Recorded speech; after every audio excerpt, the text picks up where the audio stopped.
మంచి దినములు చూడగోరు వాడు వాడు. మంచి రోజులను నువ్వు చూడాలనుకుంటే, నీ లైఫ్లో గుడ్ డేస్ని నువ్వు ఎక్స్పీరియన్స్ చేయాలంటే, చెడ్డదాన్ని పలుకకుండా చెడ్డదానిని పలకకుండా తన నాలుకను, ఆ, కపటపు మాటలు చెప్పకుండా ఉమ్, తన పెదవులను కాచుకొనవలెను. ఏం చేయాలంటే, గుడ్ డేస్ నీ లైఫ్లో చూడాలి అని అంటే, చెడ్డ మాటలు పలకకుండా నీ నాలుకను, కపట మాటలు మాట్లాడకుండా నీ పెదవులను కాచుకో. సింపుల్కి నీ లైఫ్లో నువ్వు గుడ్ డేస్ చూడాలా, మంచి దినములు చూడాలా, ఎవ్రీడే హ్యాపీగా ఉండాలి. ఈ 24 అవర్స్ నేను పీస్ఫుల్గా ఉండాలి, 24 అవర్స్ హ్యాపీగా ఉండాలి అని అంటే నువ్వు ఏం చేయాలి తెలుసా? Just don't speak evil, don't speak bad words. చెడ్డ మాటలు పలుకకు.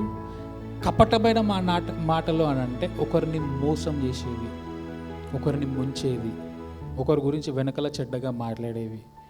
ఇవి మాట్లాడుకో. నా జీవితం ఎంతేనేమో, నేను ఇంకా బాగుపడనేమో, నేను ఇంకా ముందుకు పోనేమో, దేవుడు నన్ను ప్రేమిస్తలేడేమో, దేవుడు అందరినీ ప్రేమిస్తున్నాడు కానీ నన్ను ప్రేమించట్లేదు, దేవుడు అందరినీ చూసుకుంటున్నాడు కానీ నన్ను చూసుకోవట్లేదు, దేవుడు నన్ను ముందుకు తీసుకెళ్ళట్లేదు.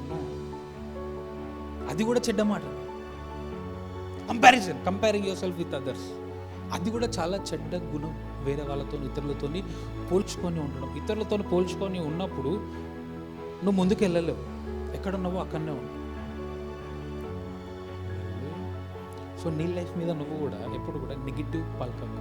నీ లైఫ్ ఎట్లనన్నా ఉండదు, బాగలేదు అని పలకకు. నేను ఇట్లనే ఉంటానేమో, నా వ్యాధితో నేను చచ్చిపోతానేమో, ఇదే బాధతో నేను మరణిస్తానేమో, ఇటువంటి మాటలు పలకకు. ఇవి ఏంటి మాటలు? ఇవి చెడ్డ మాటలు. నీ డేస్ గుడ్ డేస్గా దేవుడు చేస్తాడు.